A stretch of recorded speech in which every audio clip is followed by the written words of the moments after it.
اور ایک مرض ہے جو بہت اسپیڈ کے ساتھ متعدی ہو رہا ہے۔ میں سمجھتا ہوں کہ اس وقت جو ہمارے ہاں بے احتیاطی ہو رہی ہے مساجد میں، اس بے احتیاطی کی ایک بڑی وجہ یہ ہے کہ اویئرنیس نہیں ہے لوگوں میں۔ لوگوں کو اس کو ایک عام وبائی کی بیماریوں کی طرح ایک بیماری سمجھ رہے ہیں جو پھیلتی رہتی ہیں، جیسے ڈینگی پھیل گیا اور مختلف قسم کے وائرسز پھیلتے رہتے ہیں، جو ہمارے ہاں تو بہت ہی زیادہ بیماریاں پھیلتی رہی ہیں اور پھیلتی رہتی بھی ہیں، تو لوگ اس کو ایک اس طرح کی بیماری سمجھ رہے ہیں۔ پھر ایک بہت بڑا مسئلہ ہماری قوم کے ساتھ یہ بھی ہے کہ ہمارے یہاں میڈیا کچھ ضرورت سے زیادہ آزاد ہے۔ ہوتا یہ ہے کہ ایک رپورٹ آتی ہے کہ امریکہ میں اتنے افراد کورونا سے مر گئے، فوراً ایک نیا کلپ آ جائے گا کہ کچھ بھی نہیں ہے، ہسپتال خالی پڑے ہوئے ہیں، سب ڈروپی ڈرامہ ہے۔ ایک کلپ آ جائے گا ڈاکٹروں کا ایک پینل بیٹھا ہوگا جو لوگوں کو سمجھا رہا ہوگا بھائی آپ صحت مند بھی ہیں تو بھی اس سے وائرس پھیل رہا ہے اور دیکھیں ہاسپٹل میں حال کیا ہے۔ فوراً کوئی دوسرا کلپ آ جائے گا کہ کچھ بھی نہیں ہے، یہ ڈاکٹر نے پیسے کھائے ہوئے ہیں۔ ایک کلپ آئے گا کہ جی فلاں کا بزرگ کا انتقال ہو گیا کرونا وائرس سے، فوراً ایک دوسرا کلپ آ جائے گا کہ جی وہ میں کوئی آلو پیاز ٹماٹر کی رپورٹ لے کے بیٹھا ہوا ہوگا کوئی پرچی گھر میں انگلش میں، تو وہ دکھا دے گا کہ دیکھیں ان کا تو رزلٹ نیگیٹو آیا ہے۔ تو کچھ پتہ نہیں لوگوں کو، لوگ ایک کنفیوز ہو چکے ہیں۔ مفتی صاحب آپ کی اجازت سے، جی میں آپ کی اجازت سے ڈاکٹر طاہر القادری صاحب کی طرف جانا چاہ رہا ہوں۔ ڈاکٹر صاحب یہ فرمائیے گا کہ یہ وبائی امراض جس طرح کا یہ مرض ابھی دنیا میں پھیلا ہوا ہے، اس حوالے سے احادیث مبارکہ کیا ملتی ہیں ہمیں، اس بارے میں کچھ فرمائیے۔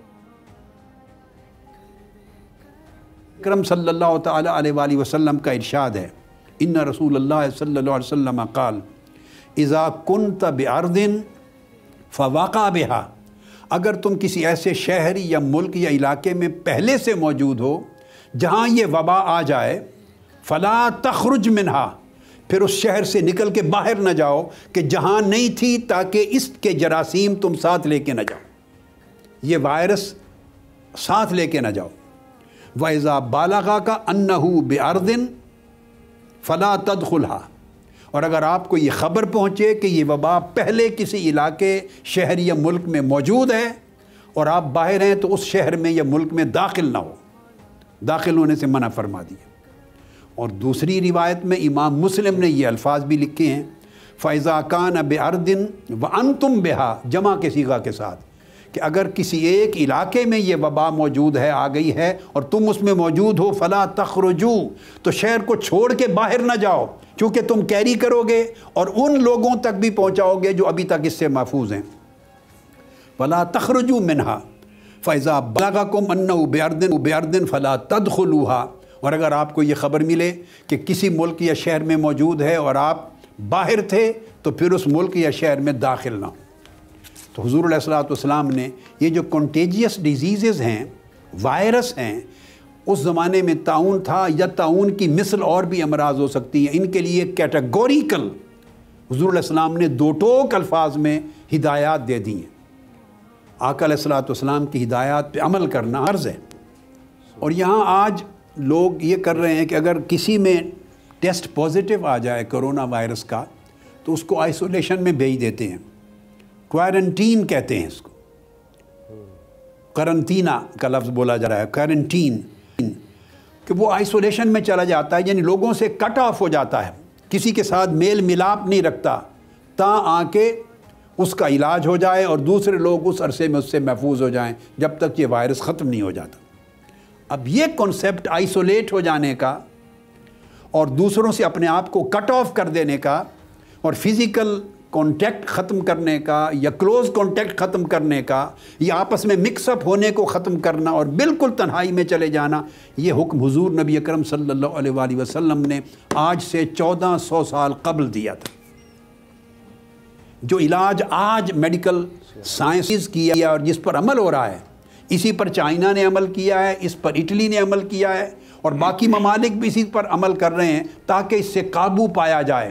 یہ 1400 سال قبل حضور نبی اکرم صلی اللہ علیہ وآلہ وسلم نے ایگزیکٹلی کوارنٹین کا، آئسولیشن کا حکم فرمایا تھا۔ ہم یہ دیکھ رہے ہیں کہ یہ 20 نکات کی اگر ہم بات کریں تو اس میں علماء کرام نے واضح کیا کہ احتیاطی تدابیر اختیار کرنی، مثال کے طور پر بزرگ نہ آئیں، بچے نہ آئیں، یا وضو گھر سے کر آئیں، خطبہ مختصر کریں، پھر فاصلہ رکھیں آپس میں 6 فٹ کا کہا گیا یا 3 فٹ کا، 6 فٹ کا صفوں میں ہو، تو اب جب کتنا ضروری ہو جاتا ہے جب اس طرح سے ایک ریاست احکامات جاری کر دیتی ہے علماء کی مشاورت سے، تو پھر اس کی فرما برداری کتنی ضروری ہے؟ بسم اللہ الرحمن الرحیم۔ دیکھیے اصل موضوع یہ ہے کہ کیا انسان کو اگر کوئی اس طرح کی سچویشن کا سامنا کرنا پڑے تو وہ اس والے سے رہنمائی کس سے لے۔ عمومی طور پر دو نکات ہمارے سامنے ہونے چاہیے، ایک کسی موضوع کے حکم کو جاننے کا اور دوسرا کسی موضوع کی اپنی تشخیص کا۔ اگر آپ علماء کرام سے پوچھیں کہ بیمار آدمی پر آیا روزہ رکھنا فرض ہے یا نہیں، تو علماء کہیں گے اگر بیمار ہے تو اس پر فرض نہیں ہے، اس لیے کہ قرآن کا حکم ہے۔ اب اگر آپ اسی عالم سے پوچھیں کہ مجھے اس وقت یہ بیماری ہے تو کیا میں روزہ رکھوں یا نہیں، تو عالم کبھی بھی نہیں کہے گا کہ آپ روزہ رکھیں یا نہیں رکھیں، وہ کہے گا کہ آپ جائیں ڈاکٹر سے پوچھیں، اگر آپ کی یہ بیماری اس روزہ رکھنے کی راہ میں رکاوٹ ہے یا روزہ رکھنے سے آپ کی جان کو خطرہ ہو سکتا ہے تو اس صورت میں آپ نہ رکھیں، لیکن اگر ڈاکٹر یہ ہو کہ آپ کا روزہ آپ کی اس بیماری کے لیے خطرناک نہیں ہے تو پھر آپ رکھ سکتے ہیں۔ تو یہاں پر اس موضوع کی تشخیص کی ذمہ داری عالم کی نہیں ہے بلکہ ڈاکٹر کی ہے جو اس موضوع کا اسپیشلسٹ ہے اور ماہر ہے۔ دوسرا نقطہ جو میں عرض کرنا چاہوں گا وہ یہ ہے کہ جان کی حفاظت، جیسے ابھی مفتی طارق مسعود صاحب نے بھی کہا کہ یہ اولین واجبات اور فرائض میں سے ہے، لہٰذا ہمیں روایات میں یہ بات ملتی ہے اور فقہا کے فتاویٰ میں بھی یہ باتیں آئی ہیں کہ اگر کوئی شخص ڈوب رہا ہو اور آپ نماز میں ہوں، نماز آپ کی فرض ہو، آپ اگر دیکھ رہے ہیں کہ وہ ڈوب رہا ہے اور آپ اس کو بچا سکتے ہیں تو آپ پر فرض ہے کہ اس فرض نماز کو توڑیں اور جا کے اس ڈوبتے ہوئے شخص کی جان بچائیں، نماز بعد میں پڑھیں۔ اس کا مطلب یہ ہوا کہ انسان کی جان بچانے کی جو اہمیت ہے وہ بے انتہا زیادہ ہے۔ اب ان دو نکات کی روشنی میں موجودہ سچویشن کو آپ سامنے رکھیں۔ پہلی بات یہ ہے کہ یہ وبا ایسی وبا ہے جس کا کوئی مذہب نہیں ہے، جس کا کوئی جغرافیہ نہیں ہے، جس کا کوئی رنگ و نسل نہیں ہے، اس کا موضوع انسان ہے، چاہے وہ مشرک ہو، موحد ہو، مسلم ہو، غیر مسلم ہو، گورا ہو، کالا ہو، جس نے بھی بے احتیاطی کی اس بیماری نے اس کو پکڑنا ہے۔ دوسری بات یہ ہے کہ اب تک چائنا سے لے کر اٹلی تک، فرانس سے لے کر باقی جو یورپ کے ممالک ہیں، امریکہ تک، اس وقت آپ امریکہ کی صورتحال دیکھ رہے ہیں، ہم نے یہ مشاہدہ کیا کہ لاکھوں لوگ متاثر ہوئے اور لاکھوں لوگ مرے۔ اس کا مطلب ہے یہ ایک گراؤنڈ ریئلٹی ہے۔ اب دوسری طرف اگر آپ امریکہ میں اس مرض کے پہلے کیس کے آنے کے 2 مہینے کے اندر کی جو رپورٹ ہے وہ دیکھ لیں، اور پاکستان میں 25 فروری کو پہلا کیس ڈائیگنوز ہوا، اس وقت سے لے کر 25 اپریل تک ان 2 مہینوں کا رزلٹ دیکھ لیں، آپ دیکھیں گے امریکہ میں ٹوٹل ان 2 مہینوں میں 5000 کیسز تھے اور پاکستان کے اندر 12000 کیسز ہیں ان 2 مہینوں کے اندر۔ لیکن چونکہ بیماری ایسی ہے جو فوری طور پر پھیلتی ہے اور یہ ضرب میں پھیلتی ہے، ملٹیپلائی ہوتی ہے، تو اس لیے جیسے جیسے وقت آگے گزرتا چلا جائے گا بیماری کی پھیلنے کی رفتار بھی بڑھتی چلی جائے گی اور وہ جمع نہیں ہوگی، پلس نہیں ہوگی، بلکہ وہ ملٹیپلائی ہوگی۔ اب ایسی صورتحال میں ہم 300 کے قریب آدمی یہاں پر مر گئے ہیں۔ اگر ایسا ہے تو پھر اب ہماری شرعی، دینی، اخلاقی اور عقلی ذمہ داری کیا بنتی ہے؟ سب سے پہلی بات یہ ہے، فرض کرے حکومت کچھ بھی نہ بولے تو کیا ہمیں اجتماعات میں جانا چاہیے؟ عقل بھی کہتی ہے، شریعت بھی کہتی ہے کہ چاہے حکومت خاموش بھی رہے آپ کو نہیں جانا چاہیے۔ کیوں؟ اس لیے کہ قرآن نے کہا لا تلقوا بأیدیکم الی التہلکہ، اپنے آپ کو جان بوجھ کر ہلاکت میں نہ ڈالو۔ اب جبکہ حکومت نے ایک فیصلہ کیا ہے اور یہ فیصلہ حکومت نے نہیں کیا، بقول صدر عارف علوی کے، چونکہ میں اس اجلاس میں موجود تھا، ان کے بقول ڈاکٹرز کی آرا کو سامنے رکھتے ہوئے ڈاکٹرز سے مشاورت کے بعد یہ فیصلہ کیا گیا۔ اب اس میں سیاسی پریشر انوالو تھا، دوسری چیزیں انوالو تھی، اس پر میں بحث نہیں کرتا، گفتگو نہیں کرتا، لیکن بہرحال یہ تو ایک حقیقت ہے کہ فیصلہ ہوا۔ لیکن اس فیصلے کے آنے کے بعد بھی مختلف اطراف سے ڈاکٹرز نے جو نئی رائے دی وہ یہ ہے کہ اس فیصلے فیصلے کے آنے کے باوجود آپ کو چاہیے کہ آپ آئسولیٹ ہوں, آپ سوشل ڈسٹنس قائم رکھیں, اس لیے کہ بیماری بہت تیزی سے پھیل رہی ہے. تو اس کا مطلب یہ ہوا کہ اب اگر گورنمنٹ نے ان شرائط کے ساتھ 20 نکات کے ساتھ اجازت دی بھی ہے, تب بھی عقل کا تقاضا یہ ہے کہ آپ احتیاط کریں. اب یہ جو ٹائم ہے نا, میں اپنی گفتگو مکمل کر لوں. دیکھیے, اب جب یہ صورتحال ہے نا, تو ہمیں اسلام کی طرف دیکھنا چاہیے کہ اسلام ہمیں کیا بتاتا ہے. اسلام یہ کہتا ہے کہ چونکہ یہ بیماری ایسی ہے جس کا ماہر آپ کو رائے دے گا, جب بیماری کا ماہر ڈاکٹر آپ سے کہتا ہے کہ آپ آئسولیٹ ہوں, سوشل ڈسٹنس رکھیں, تو اس کے بعد یہی حکم شریعت کا بھی ہے. اب اگر آپ نے اس کی مخالفت کی تو اس کا مطلب یہ ہے کہ آپ نے شریعت کی مخالفت کیا ہے. اس حوالے سے ہمارے جتنے بھی فقہا ہیں, لبنان میں, عراق میں, ایران میں, افغانستان میں, پاکستان میں, بحرین میں, باقی دنیا میں, ان تمام فقہا کا اس بات پر اتفاق ہے کہ 3 چیزیں ہیں. پہلی بات یہ ہے کہ آپ ڈاکٹر کی طرف رجوع کریں گے, جو ڈاکٹر نے کہا اس کی اطاعت کریں گے, جب ڈاکٹرز کی تشخیص یہ ہو کہ آپ نے یوں کر کے ایسے عمل کے ذریعے سے اپنے آپ کو بچانا ہے, وہ آپ کے لیے حجت ہے, دلیل ہے. دوسری بات یہ ہے کہ اگر کسی جگہ لوگوں کے اجتماع کی وجہ سے آپ کے جانے سے آپ کو وہ بیماری لگ سکتی ہو, اس کے باوجود کہ یہ خطرہ ہے, آپ اس اجتماع میں جاتے ہوں اور وہاں پر جانے کے بعد اگر آپ کو یہ بیماری لگتی ہے, تو آپ نے شعوری طور پر خودکشی کے لیے اقدام کیا ہے, جو کہ حرام ہے, اور آپ مجرم ہیں. اب دوسرا فتویٰ انہی فقہا کا وہ یہ ہے کہ اگر آپ کو خدا نخواستہ یہ بیماری لگ جائے, تو اس صورت میں اگر آپ کو یہ پتا ہو کہ میں کہیں پر جاؤں تو میری وجہ سے دوسرے لوگ متاثر ہوں گے اور بیماری کا شکار ہوں گے اور مر سکتے ہیں, اس کے باوجود آپ اگر کسی اجتماع میں جاتے ہیں, آئسولیشن سے نکلتے ہیں, سوشل ڈسٹنس کا خیال نہیں رکھتے, تو آپ نے گویا اقدام قتل کیا ہے. اب اگر کسی شخص کو بیماری کے لگنے کی وجہ سے وہ مر جاتا ہے, تو اس کی دیت آپ پر واجب الادا ہے. اب ایسی صورتحال میں مجھے من حیث ایک باشعور مسلمان کے اور پاکستانی کے میرا فریضہ بنتا ہے کہ میں نہ اس طرح کے اجتماعات میں جاؤں اور نہ ہی خود اپنے آپ کو اس بیماری کا شکار ہونے دوں, نہ کسی اور کو اس بیماری کا شکار کروں.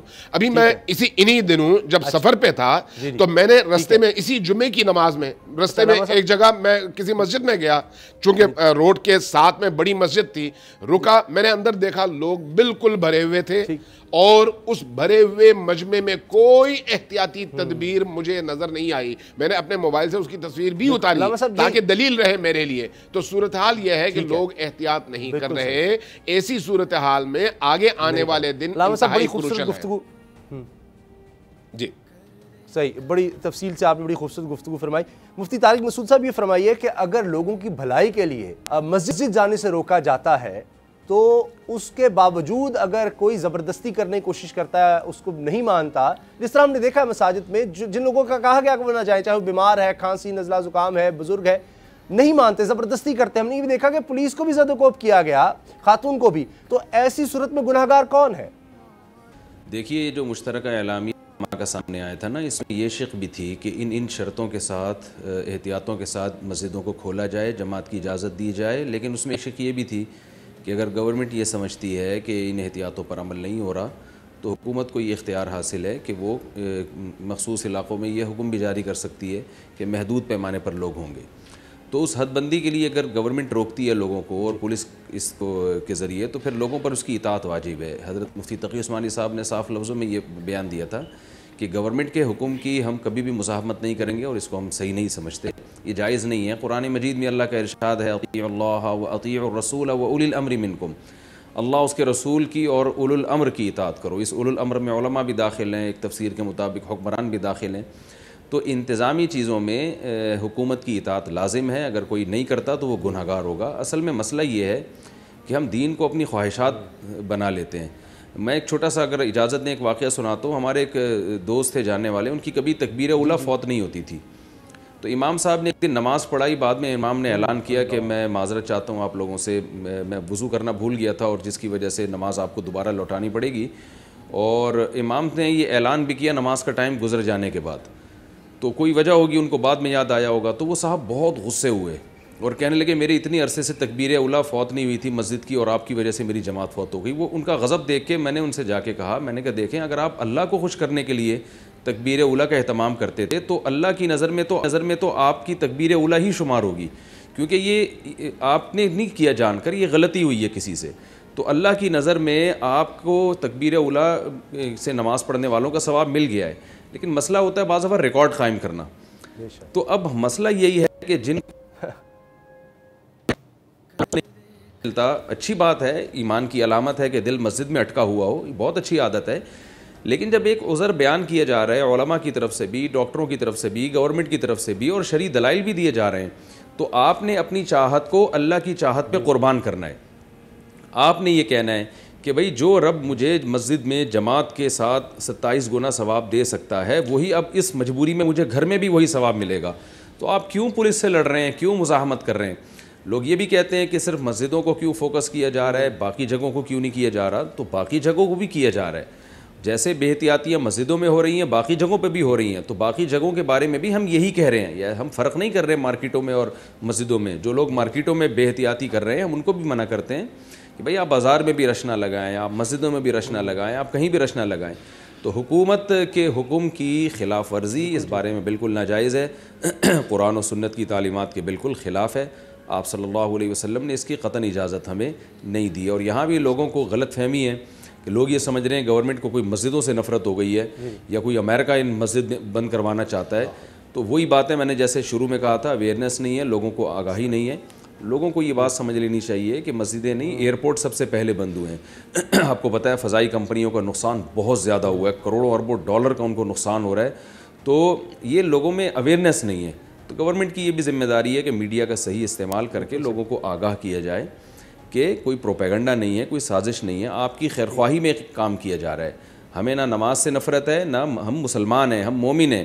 یہ پولیس والے جو ہیں یہ بھی ہمارے مسلمان بھائی ہیں. ان کو خود, مجھے یاد ہے ایک ویڈیو میں نے دیکھی, پولیس والا بیچارہ ایک رونے کی سی صورت بنی ہوئی تھی, مسجد کو وہ سیل کر رہے تھے بے احتیاطی کی وجہ سے. تو کہہ رہا تھا, اس نے کہا کہ ہم بھی مسلمان ہیں, ہمارے سینے میں بھی دل ہے, تو ہم کبھی مسجد کو بند نہیں کرنا چاہتے. لوگوں کی بے احتیاطیوں کی وجہ سے یہ نوبت پہنچتی ہے. تو ہم نے یہ ایک فرض کر لیا کہ یہ پولیس والے بھی معاذ اللہ اسلام دشمن ہے, یہ حکومت بھی اسلام دشمن ہے, اور بین الاقوامی سازش ہو رہی ہے. تو جب تک یہ سازش کا جو دماغ میں وائرس ہے یہ نہیں نکلے گا, اس وقت تک اس وبا والا وائرس ہم دنیا سے ختم نہیں کر سکتے. تو اوتھینٹک خبریں ہونی چاہیے, ریسرچ ہونی چاہیے, اس کے بعد کوئی بھی یوٹیوب پہ اپنی خبر کو شیئر کرے تو وہ ٹھیک ہے.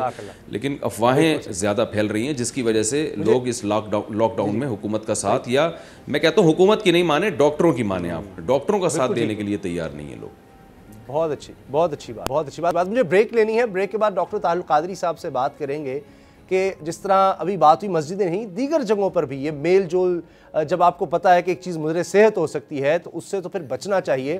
اس حوالے سے کیا احکامات ہیں, بریک کے بعد بات کرتے ہیں. کر دے کرم, کر دے کرم. بریک کے بعد خوش آمدید. ہماری گفتگو جاری ہے. ڈاکٹر علامہ طاہر القادری صاحب, یہ فرمائیے گا کہ ایک چیز مضر صحت ہے, اس کا پتہ ہے, پھر بھی اس کو آپ استعمال کریں, اس طرف جائیں, یہ تو خود کو ہلاکت میں ڈالنا ہے. تو یہ جو سماجی میل جول ہے, ہم صرف مساجد کا نہیں, انشاءاللہ چند ہفتے بعد اللہ نے چاہا تو مساجد کی رونقیں بحال ہوں گی. دیگر جگہوں پر بھی ہم دیکھ رہے ہیں کہ لوگ احتیاط نہیں کر رہے. تو پھر ایسے میں کہ خود کے لیے بھی کوئی نقصان پہنچائیں اور اس سے بڑھ کر کے دوسروں کو نقصان آپ پہنچا سکتے ہیں, اس بارے میں دوسروں کو مشکل میں ڈال سکتے ہیں, اس بارے میں کیا احکامات ہیں؟ حضرت ابو سلمہ روایت کرتے ہیں, ان ابی سلمہ سمع ابا ہریرہ رضی اللہ تعالی عنہ بعد یقول قال النبی صلی اللہ علیہ وسلم لا یوردن ممرد علی مصح. حضور علیہ السلام نے فرمایا لا یوردن ممرد علی مصح. اس کے دو معنی ہیں. پہلا معنی جو بالکل لغت کے اعتبار سے کلیئر ہے وہ یہ کہ تم میں سے کوئی شخص اگر کسی ایسی مرض میں مبتلا ہے, ممرد یہ باب افعال امراض میں سے ہے, ایسی مرض میں مبتلا ہے کہ وہ دوسرے کو مرض لگا سکتا ہے, کنٹیجیس ہے, اس کی مرض دوسرے کو منتقل ہو سکتی ہے, جیسے کرونا وائرس ہے یا طاعون تھا یا اس طرح کے کئی اور کنٹیجیس ڈیزیزز اور النیسز ہیں.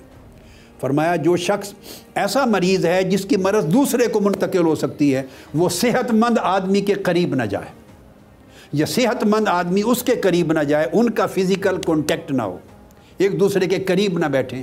اس کا مطلب ہے مصافحہ نہ کریں، مل جڑ کے نہ بیٹھیں قریب۔ جو اس کی وجہ سے میں نے کہا کہ جمعہ کے اجتماعات سمیت دیگر جملہ اجتماعات سیاسی، مذہبی، دینی، سماجی، اس عرصے میں جہاں لوگوں کا میل ملاپ ہوتا ہے اور فزیکل کانٹیکٹ ہوتا ہے وہ بند کر دیا جائے جب تک اللہ رب العزت اس وبا کو اٹھا نہیں لیتے۔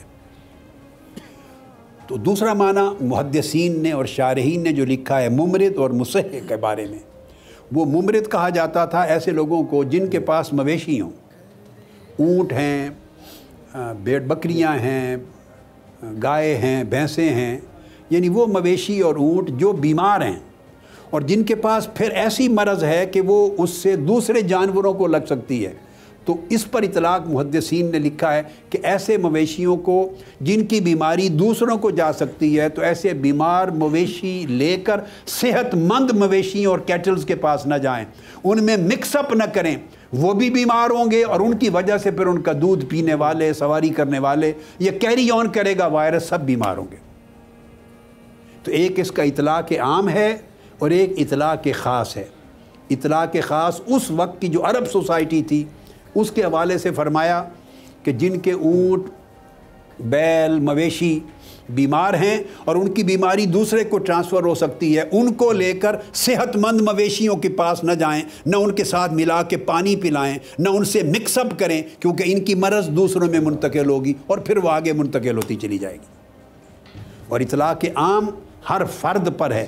ممرض ہر اس شخص کو بھی کہتے ہیں کہ جس کی مرض کنٹیجیس ہے، جو دوسرے کو منتقل ہونے والی ہے، جیسے کرونا وائرس ہے۔ تو فرمایا جس کے پاس ایسی مرض ہے کہ اس کی مرض دوسرے کو منتقل ہو سکتی ہے، لہٰذا وہ کسی صحت مند آدمی کے ساتھ کانٹیکٹ نہ کرے، ان کا آپس میں فل ملاپ نہ ہو، مصافحہ نہ ہو، ملاقات نہ ہو، کہ کہیں اس کی مرض جو ہے اس کے جراثیم اور اس کے بیکٹیریا اور اس کے وائرس دوسرے کو منتقل نہ ہو۔ سبحان۔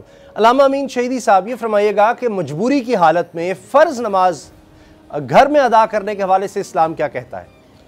دیکھیے، بنیادی طور پر جو نماز ہے وہ ظاہر ہے ہر فرد کا خدا کے ساتھ رشتے کی وہ بنیاد ہے جس پر اس کی عبودیت قائم ہے۔ لہٰذا نماز تو فرض ہے 5 اوقات میں۔ جب فرض ہے مسجد میں پڑھنے کا ثواب زیادہ ہے، لیکن جب مسجد میں اس طرح کی بالکل استثنائی صورتحال ہو، غیر معمولی صورتحال ہو، تو پھر اللہ تبارک و تعالیٰ نے زمین کو انسان کے لیے، مومن کے لیے اور مسلمان کے لیے مسجد قرار دیا ہے۔ لہٰذا ایسی جگہ جہاں پر بیماری سے بچتے ہوئے اور دوسروں کو بیماری سے بچاتے ہوئے نماز پڑھی جا سکے، وہاں پر نماز پڑھنی چاہیے۔ اور اسی طرح سے جب آپ گھر میں ہوں، آئسولیٹڈ ہوں اور قرنطینہ میں ہوں فرض کریں، تو پھر اپنے گھر کو اپنی مسجد بنائیں اور 5 اوقات کی نمازیں وہاں پر پڑھیں۔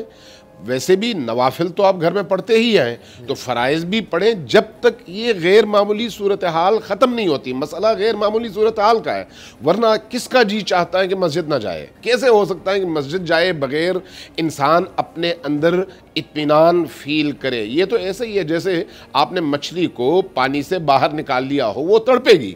ہمارا بھی یہی حال ہونا چاہیے، ہر مومن اور ہر مسلمان کا۔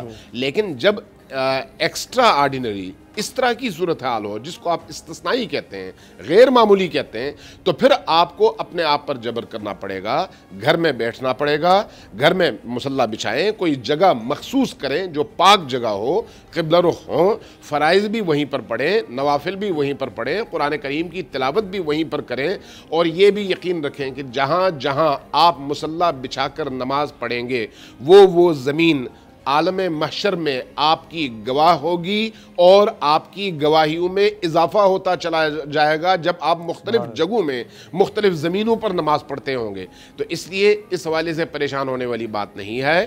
ان دنوں خصوصی طور پر گھروں میں ہی نماز کا اہتمام کرنا چاہیے، اور باقی عبادات کا بھی گھروں ہی میں اہتمام کرنا چاہیے جب تک یہ وبا مجموعی طور پر ملک سے ختم نہ ہو اور اس کے پھیلنے کا خدشہ باقی رہے، تب تک احتیاط ضرور کرنی چاہیے۔ سبحان اللہ، سبحان اللہ، جزاک اللہ۔ مفتی طارق مسعود صاحب یہ فرمائیے گا کہ دنیا بھر میں ہم نے دیکھا ہے کہ جہاں جہاں یہ حکم دیا گیا، کہا گیا کہ آپ اجتماعات نہ کریں، مساجد کے حوالے سے بھی جب کہا گیا باجماعت نماز کا، آپ سعودی عرب کی مثال لے لیں، دیگر ممالک کی، تو وہاں عوام نے اس پر عمل کیا. لیکن پاکستان میں یہ نہ ہونے کی وجہ کیا ہے؟ ایک تو آپ جس طرح فرما رہے ہیں کہ میڈیا میں مختلف خبریں آ جاتی ہیں، اب یہ فیک نیوز ہے ہمارے یہاں، خاص طور پر سوشل میڈیا میں. باقی میڈیا میں آئے تو پھر تو کیسز بھی ہو سکتے ہیں، کیمرہ بھی ہے، حکومت بھی ہے، مگر کہیں کوئی ڈسپلن میں تو نہیں کمی، یا ہمارا رشتہ ریاست کے ساتھ اعتبار نہیں رہا اس طرح؟ کیا وجہ ہے کہ باقی ممالک میں ڈسپلن ہے، ایک حکم آ گیا، ایک احکامات آ گئے، لوگوں نے عمل شروع کر دیا، ہمارے ہاں وہ چیز نہیں ہے، کیوں؟ جی، پہلی وجہ تو میں بیان کر چکا ہوں کہ ہمارے ہاں پروپیگنڈا بہت زیادہ ہے، ایجوکیشن نہیں ہے لوگوں کے پاس، تو ایجوکیشن نہ ہونے کی وجہ سے بھی پروپیگنڈا جلدی مارکیٹ میں چل جاتا ہے، پھیل جاتا ہے، ہمارے ہاں لوگ اس پہ جلدی یقین کر لیتے ہیں. لوگوں کے پاس تحقیق کے ذرائع نہیں ہوتے. ڈاکٹر بہت سے ہیں جو کلپ بازیاں کر رہے ہیں، لوگوں کو پتہ ہی نہیں ہے کہ یہ ڈاکٹر ہیں بھی کہ نہیں ہیں. وہ کوئی ڈاکٹر بن کے الٹے سیدھے کلپ چلا دے گا، کسی کو کیا پتہ چلتا ہے؟ یہاں تو 20-20 سال کلینک کھول کے درجنوں بندے مر چکے ہوتے ہیں، پھر پتہ چلتا ہے ان کے پاس جعلی سرٹیفکیٹ ہے. تو ایک بہت بڑی وجہ جو میں سمجھتا ہوں سب سے مؤثر وجہ وہ یہ ہے. دوسری ایک وجہ حکومت کا کنٹرول نہ ہونا. گورنمنٹ بھی ہمارے ہاں ایسی پاورفل حکومتیں نہیں ہیں جیسی باہر ہوتی ہیں. سعودی عرب میں تو بادشاہت ہے، انہوں نے تو ایک ڈنڈا گھمایا سب لائن پہ آ گئے. وہاں تو ایک بحث کی مجال ہی نہیں ہے کہ یہ گورنمنٹ کا فیصلہ صحیح ہے یا غلط ہے.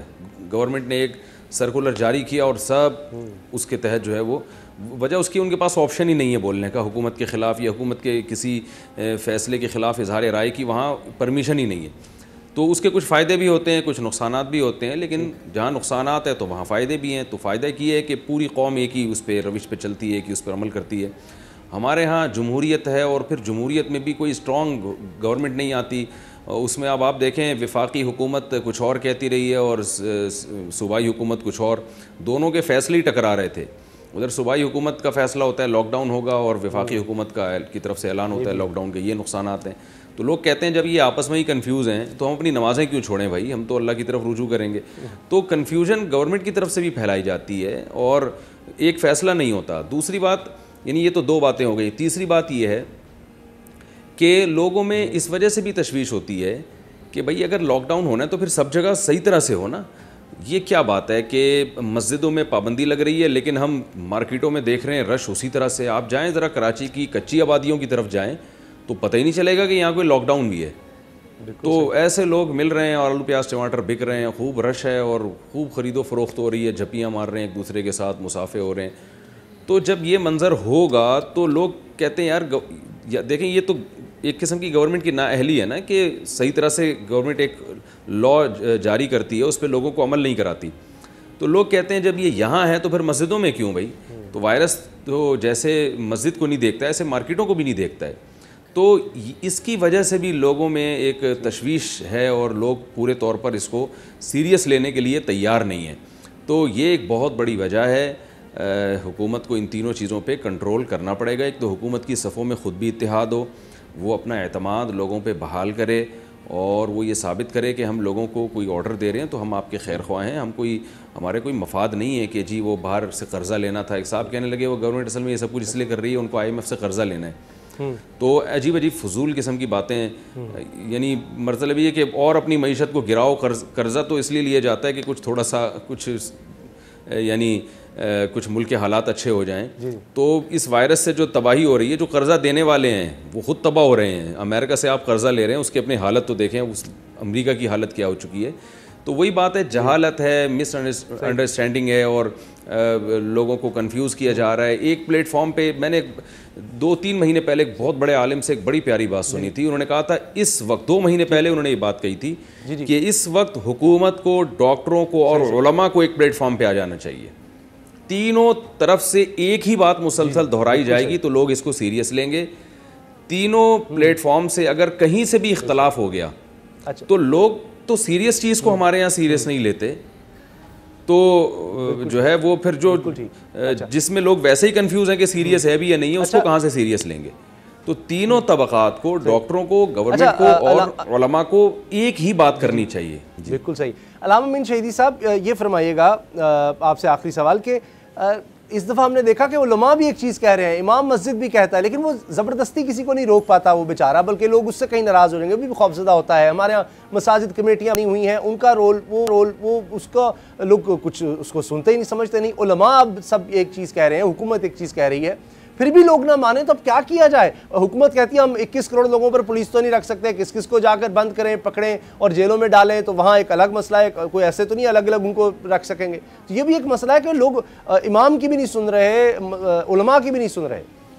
دیکھیے میرا خیال ہے ایسا نہیں ہے. میں یہ سمجھتا ہوں کہ علماء کرام کی جو ذمہ داری ہے وہ لوگوں کی فکری رہنمائی اور دینی رہنمائی ہے, اور یہ علماء کرام اپنا فریضہ بجا لا رہے ہیں. لیکن مولوی صاحب اب مسجد کے دروازے پر کھڑے ہو کے لوگوں کو مسجد آنے سے روک نہیں سکتے. یہ ان کا کام بھی نہیں ہے, ان کا منصب بھی نہیں ہے, اور انہیں کرنا بھی نہیں چاہیے. ان کا کام یہ ہے کہ لوگوں کو سمجھائیں. مثلا یہ جو 20 نکات سامنے آئے, ان 20 نکات میں سے ہر نقطے پر لوگوں کو قائل کیا جائے, لوگوں کی تربیت کی جائے, لوگوں کے کلچر میں یہ چیز آنی چاہیے. آپ ذرا غور کریں کہ اگر 4 مہینے پہلے آپ پاکستان میں سینیٹائزر کا نام لیتے تو شاید نصف سے زیادہ آبادی کو پتہ ہی نہ ہوتا کہ سینیٹائزر ہے کس چیز کا نام.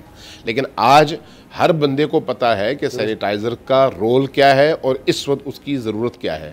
کیوں؟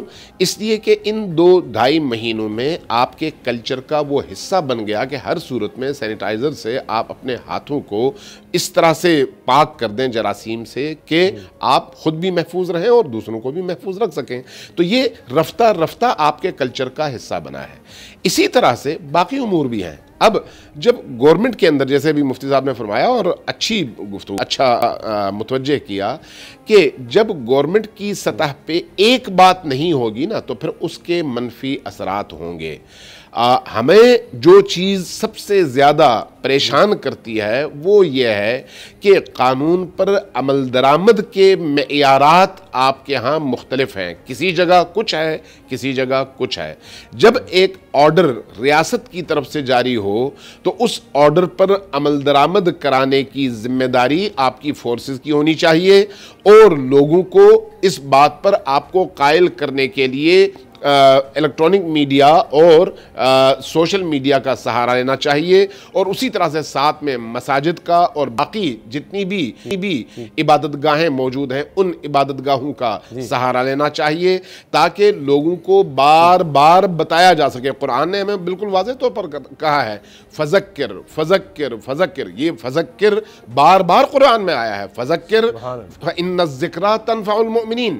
اس لیے کہ آپ بار بار کہیں گے تو لوگوں کے ذہن میں یہ بات بیٹھے گی. آپ خود نماز میں ہر روز کم از کم 10 بار سورہ حمد کی تلاوت کرتے ہیں اور پھر بار بار کہتے ہیں ایاک نعبد و ایاک نستعین, بار بار کہتے ہیں. یعنی اپنے آپ کو آپ باور کرا رہے ہوتے ہیں کہ ہم کسی اور کی عبادت نہیں کرتے. تو یہ جو انسان ہے, انسان ایک ایسی موجود کا نام ہے جو تھوڑی سی غفلت کی وجہ سے راہ راست سے اور درست رستے سے ہٹ جاتا ہے.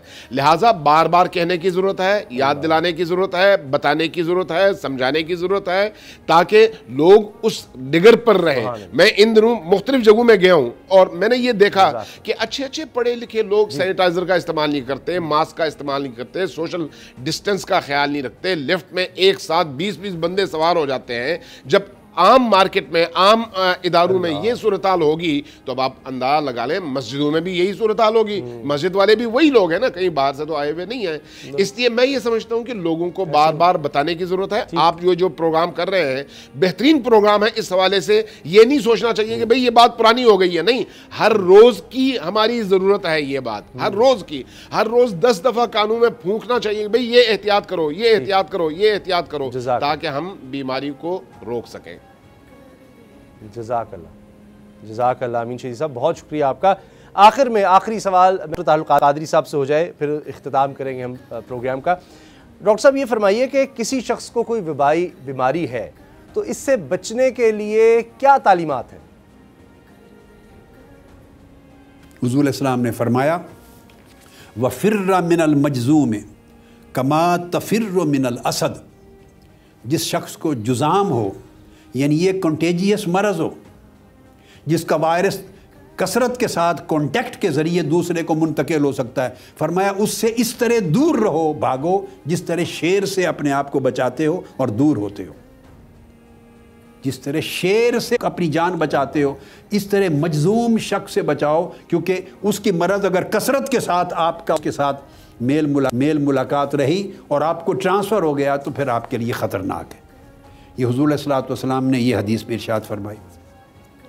اسی طرح ایک حدیث اور آتی ہے، یہ صحیح مسلم میں ہے کہ حضور نبی اکرم صلی اللہ علیہ وآلہ وسلم کی خدمت میں ثقیف سے ایک وفد آیا تھا مسلمان ہونے کے لیے، آپ کے دست اقدس پر بیعت کرنے کے لیے۔ ثقیف یہ طائف کے قریب کا علاقہ تھا، وہاں سے وفد چل کے آیا مدینہ طیبہ۔ تو ایک جگہ ٹھہرایا گیا وفد، حضور علیہ الصلوۃ والسلام کو اطلاع پہنچی اور آپ کو یہ اطلاع پہنچی کہ ان میں ایک شخص ہے مجذوم، یعنی اس کو جذام ہے، یعنی یہ وائرس ہے اس کو جو کنٹیجیس ہو سکتا ہے۔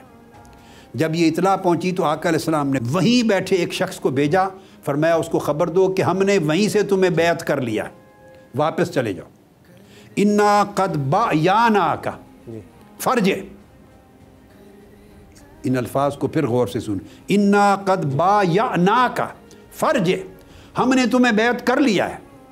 یہ ادھر ہی پیغام بھیجا جہاں دور وہ بیٹھے تھے، فرجع واپس چلے جاؤ، یہاں نہ۔ آقا علیہ السلام نے اپنے پاس مجلس میں، چونکہ دیگر صحابہ کرام بھی بیٹھے ہوتے تھے، بچے بھی بیٹھے ہوتے تھے، اور یہ جگہ ایسی تھی کہ جہاں پھر ہر وقت لوگوں کا 5 وقت نماز میں کثرت کے ساتھ آنا جانا تھا، تو آقا علیہ السلام نے کہ وائرس آگے کسی کو منتقل نہ ہو، اس کو اپنی مجلس میں نہیں آنے دیا اور فرمایا ہم نے تمہیں بیعت کر لیا، تم واپس چلے جاؤ۔ ان الفاظ کے ساتھ آقا علیہ السلام کو واپس بھیجا۔ اور مسند امام احمد بن حنبل میں الفاظ ہیں، آپ نے ایک شخص کو بھیجا، فرمایا فاخبرہ انی قد بایعتہ فلیرجع، اس کو جا کے خبر دے دو کہ میں نے اس کو بیعت کر لیا ہے، واپس چلا جائے۔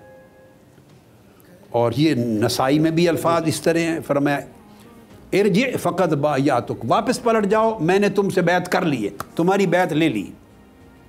تو بیعت کا مطلب دل کا ارادہ ہوتا ہے، تم نے چونکہ ارادہ کر لیا ہے میری بیعت کا، اگر ہاتھوں سے ہاتھ مس نہیں بھی ہوا، مسافہ نہیں بھی ہوا، میرے ہاتھ میں تم ہاتھ آ کے نہیں بھی دے سکے اور دور بیٹھے ہو، تمہارے ارادے سے تمہاری بیعت ہو گئی۔ اصل حقیقت یہ آقا علیہ السلام نے اس کو اپنی مجلس میں نہیں آنے دیا، وہیں سے واپس بھیج دیا۔ اتنی احتیاط کی صحابہ کرام کے لیے، دیگر فیملیز کے لیے، بچوں کے لیے اور سوسائٹی کے لیے۔ یہ میں نے چند احادیث بخاری اور مسلم سے آپ کو کوٹ کی ہیں اور دیگر کتب حدیث سے، تو اس کے اوپر حضور نبی اکرم صلی اللہ علیہ وسلم کی واضح ہدایات ہیں جس کی شک کو شبہ۔ سبحان اللہ، سبحان۔ مفتی صاحب میرے پاس چند سیکنڈ ہے، میں چاہ رہا ہوں کہ آپ کی طرف سے مفتی طارق مسعود صاحب ایک قوم کے لیے، دیکھنے والوں کے لیے جو پیغام ہے آپ فرمائیے۔ جی دیکھیے، اس بارے میں ہمارے پاس کچھ دوسری روایات بھی ہیں جن میں آپ صلی اللہ علیہ وسلم نے مجذوم کے ساتھ کھانا کھایا بھی ہے اور دعا سکھائی ہے کہ یہ دعا پڑھ لو تو مجذوم کے ساتھ کھانا کھا سکتے ہو۔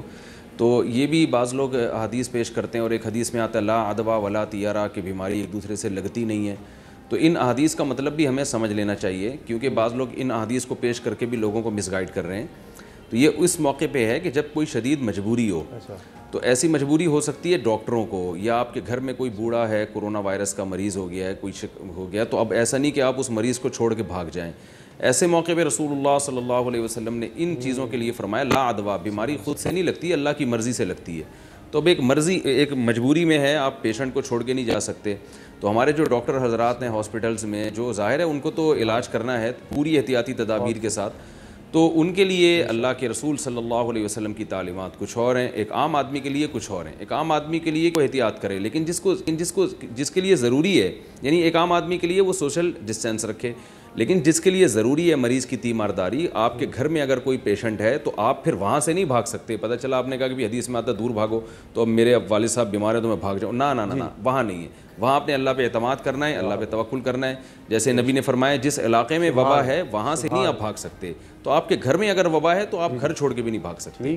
اور ڈاکٹر حضرات کو بھی حوصلہ لینا چاہیے کہ نبی صلی اللہ علیہ وسلم کی حدیث ہے کہ بھائی اب تم چونکہ ایک پیشنٹ کو دیکھ رہے ہیں آپ، تو اس میں آپ صلی اللہ علیہ وسلم کی اور قرآن کی جو آیت ہے من احیاھا فکأنما احیا الناس جمیعا، ایک انسان کی جان بچائی تو گویا تمام انسانوں کی جان بچائی.